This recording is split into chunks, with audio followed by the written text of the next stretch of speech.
اعوذ باللہ من الشیطان الرجیم بسم اللہ الرحمن الرحیم یا ایھا الناس. اب دیکھیے دعوت عمومی کا خطاب ہے. یا ایھا الناس 4 آیتوں اس کے تابع ہیں اور آخری 2 آیتوں میں پھر آئے گا یا ایھا الذین آمنوا. پھر وہ اہل ایمان سے جو ایمان کا دعویٰ کرے مان لے کہ ہاں ہم نے مانا.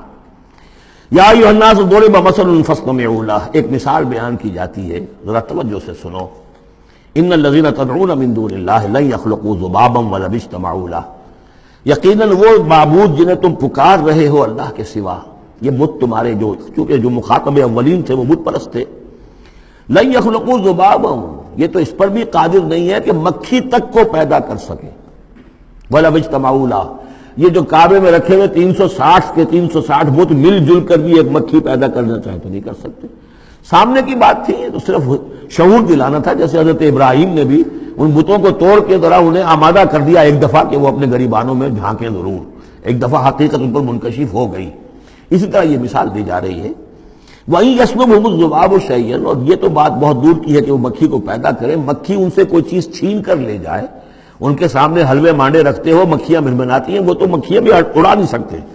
إِن يَسْلُبْهُمُ الذُّبَابُ شَيْئًا لَا يَسْتَنقِذُوهُ مِنْهُ, تو اسے واپس چھین نہیں سکتے, حاصل نہیں کر سکتے. ضعف الطالب والمطلوب, بہت کمزور ہے طالب بھی اور مطلوب بھی. یہ ان 3 الفاظ میں قرآن مجید کا توحید کا جو عملی لب لباب ہے وہ آ گیا ہے. انسان جو ہے, جو بھی کسی بھی درجے میں باشعور انسان ہے, اس کا کوئی نہ کوئی آئیڈیل ہے, آدرش ہے, کوئی نصب العین ہے جس کے لیے وہ بھاگ دوڑ کرتا ہے, محنت کرتا ہے دن رات. تو ظاہر بات ہے کہ وہ آئیڈیل گھٹیا ہوگا تو انسان بھی گھٹیا ہوگا, آئیڈیل اونچا ہوگا تو انسان بھی اونچا ہوگا. یہ دونوں چیزیں جو ہے کورسپونڈنگ جائیں گی. اگر آپ کا مقصود ہی پست ہے تو ظاہر بات ہے آپ کی اپنی شخصیت بھی بڑی پست ڈیولپ ہوگی. مقصود اونچا ہو, بلند. لیکن فرمایا ان کا تو جو مطلوب ہے وہ بھی ضعیف, تو طالب تو اور بھی ضعیف ہوئے.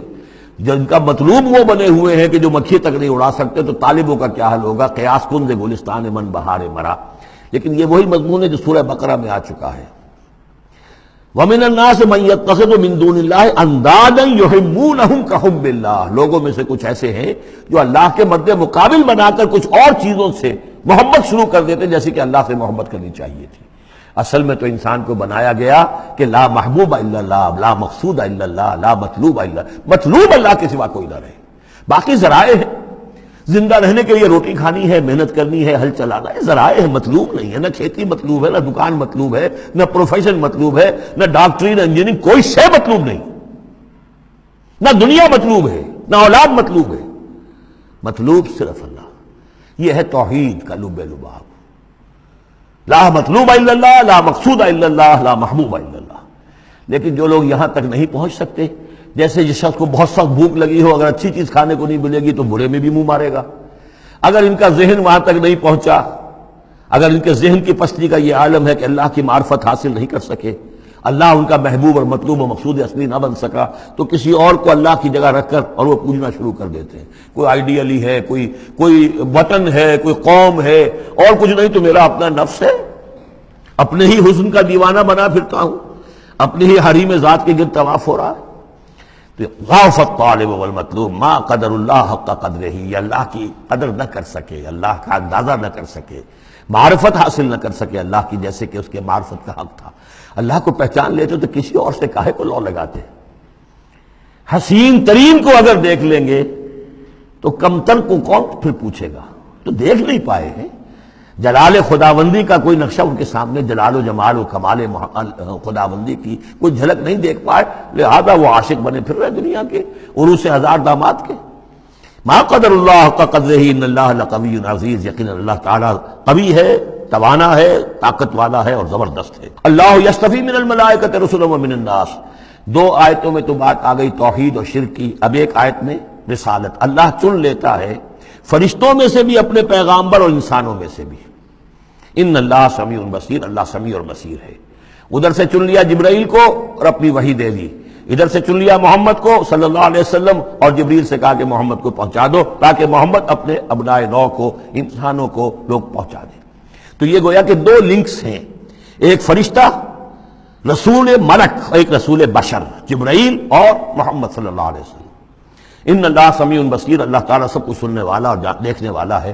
یعلم ما بین ایدیہم وما خلفہم، وہ جانتا ہے جو کچھ ان کے سامنے ہے، جو کچھ ان کے پیچھے ہے۔ وإلی اللہ ترجع الامور، اور پھر تمام معاملات اللہ ہی کی طرف لوٹا دیے جائیں گے۔ یہ آخرت آ گئی، توحید، رسالت، آخرت، یہ ہے ثلاثی، یہ امور ثلاثہ ہیں جن پر ایمان کی دعوت، اور یہ دعوت ہے یا ایھا الناس، اے بنی نوع آدم، اے انسانوں۔ اب بات ہے دوسرے مرحلے پر، جنہوں نے کہا اچھا جی ہم نے مانا اللہ کو، مانا رسول کو، مانا ہم نے آخرت کو، بعث بعد الموت کو، ہم تسلیم کرتے ہیں انا للہ و انا الیہ راجعون۔ تو اب ہے عمل کا مرحلہ، یا ایھا الذین آمنوا، اے وہ لوگوں جو ایمان کا دعویٰ کر رہے ہو، اقرار کر رہے ہو۔ اب بات بدل گئی، اب دیکھیے فعل امر آ رہے ہیں۔ پہلے میں فعل امر کوئی تھا ہی نہیں، سوائے اس کے کہ ضرب مثل فاستمعوا لہ، بس وہ ایک فعل امر آیا تھا، ذرا بات توجہ سے سنو، باقی کچھ نہیں۔ حقائق بیان کر دیے، توحید، رسالت، معاد۔ اب جو لوگ ان کو مانتے ہیں، یا ایھا الذین آمنوا ارکعوا واسجدوا واعبدوا ربکم وافعلوا الخیر لعلکم تفلحون، اے ایمان کے دعوے دارو، رکوع کرو، جھکو اللہ کے سامنے، واسجدوا، اور جھکو، پروسٹریٹ بیفور ہم، اس کے سامنے سر سجود ہو جاؤ، وَاعْبُدُوا رَبَّكُمْ، اور اپنے رب کی بندگی، مکمل بندگی، ٹوٹل بندگی، اس کی پرستش نہیں، بندگی بھی، زندگی آمد برائے بندگی، زندگی بے بندگی شرمندگی۔ وَافْعَلُوا الْخَيْرَ، اور نیک کام کرو، بھلے کام کرو۔ اب بھلا کام کون سا رہ گیا؟ وَاعْبُدُوا میں تو سب کچھ آ گیا، بھلا کام کیا ہے؟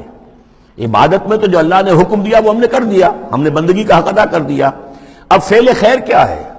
وہ یہ ہے کہ خدمت خلق میں اپنے آپ کو لگا دو، اور خدمت خلق صرف یہ نہیں ہے کہ بھوکے کو کھانا کھلا دیا جائے، یہ بھی خدمت خلق ہے۔ سب سے بڑی خدمت خلق کیا ہے؟ ان کی عاقبت سنوارنے کی کوشش کرو، یہ سموچے جہنم کے اندر جا رہے ہیں، گویا کہ دعوت، ان کو بچاؤ، ان لوگوں کو اس حقائق سے خود بھی جن سے کہ تم آشنا ہو گئے ہو، جو حقائق تم پر منکشف ہو گئے ہیں، ان سے انہیں بھی روشناس کرو تاکہ ان کی عاقبت سنور جائے، ان کی بھی زندگی درست ہو جائے۔ لعلکم تفلحون، یہ کرو گے تو فلاح پاؤ گے۔ بہت اہم نکتہ ہے یہ۔ اے ایمان کے دعوے دارو، یہ نہ سمجھ بیٹھو بس ایمان لے آئے تو بس فلاح ہی فلاح ہے، اب کامیابی ہو گئی بس، نہیں، یہ شہادت گاہ الفت میں قدم رکھنا ہے، یہ تو ابھی قدم رکھا ہے آپ نے، اب یہ کرو اور یہ کرو اور یہ کرو اور یہ کرو تاکہ فلاح پاؤ۔ اگر اس کے بغیر فلاح کی توقع کیے بیٹھے ہو تو یہ تمہارا اپنا خیال ہے، وشفل تھنکنگ ہے۔ تلک امانیکم قل ہاتوا برہانکم ان کنتم صادقین، یہ تو پھر تمہاری اپنے من گھڑت خیالات ہیں۔ اور اس سے بھی اگلا حکم ہے وجاہدوا فی اللہ حق جہادہ، جہاد کرو پھر اللہ کے لیے جیسا کہ اس کے لیے جہاد کا حق ہے۔ جی نہیں، یہ سجدہ جو ہے صرف حضرت شافعی کے نزدیک ہے، امام شافعی کے۔ وجاہدوا فی اللہ حق جہادہ، اور جہاد کرو اللہ کے لیے جیسا کہ اس کے لیے جہاد کا حق ہے۔ هو اجتباکم، اس نے تمہیں چن لیا ہے۔ کیا مانی؟ اب نبوت محمد پر ختم ہو رہی ہے صلی اللہ علیہ وسلم، اب آئندہ جبریل کسی کے پاس وحی نہیں لائیں گے کہ پھر وہ وحی پہنچائے لوگوں کو۔ اب یہ کام یہ کہ وہی جو جبریل وحی لائے اور جو محمد نے تمہیں پہنچا دی، اب تمہیں پہنچانی ہے پوری نوع انسانی کی طرف۔ یہ ہے تیسری لنک، هو اجتباکم، اپنے نصیب پر فخر کرو، اللہ نے تمہیں چن لیا ہے، سلیکٹ کر لیا ہے۔ یہ بالکل وہی مضمون اب آ گیا جو سورہ بقرہ میں آیا تھا، وَكَذَلِكَ جَعَلْنَاكُمْ أُمَّةً وَسَطًا لِتَكُونُوا شُهَدَاءَ عَلَى النَّاسِ وَيَكُونَ الرَّسُولُ عَلَيْكُمْ شَهِيدًا، وہی مضمون آ رہا ہے، هُوَ اجْتَبَاكُمْ وَمَا جَعَلَ عَلَيْكُمْ فِي الدِّينِ مِنْ حَرَجٍ، اور تمہارے لیے تو ہم نے دین کے اندر کوئی تنگی رکھی ہی نہیں، ملت ابیکم ابراہیم، یہ تمہارے جد ابراہیم ہی کی ملت ہے۔ هو سماکم المسلمین، اسی نے تمہارا نام مسلم رکھا ہے، اللہ نے تمہیں اس مسلم کا خطاب دیا ہے۔ حضرت ابراہیم نے بھی یہی کہا تھا، ربنا وجعلنا مسلمین لک ومن ذریتنا امۃ مسلمۃ لک، ہماری امت میں سے بھی ایک امت مسلمہ اٹھائی ہو، من قبل وفی ھذا، اس سے پہلے بھی اور اس میں بھی، لیکون الرسول شہیدا علیکم وتکونوا شہداء علی الناس، وہی مضمون جو سورہ بقرہ میں تھا، وکذالک جعلناکم امۃ وسطا لتکونوا شہداء علی الناس ویکون الرسول علیکم شہیدا۔ فرق کیا ہے؟ وہاں پہلے امت کا ذکر ہے پھر رسول کا ذکر، یہاں پہلے رسول کا ذکر ہے پھر امت کا ذکر۔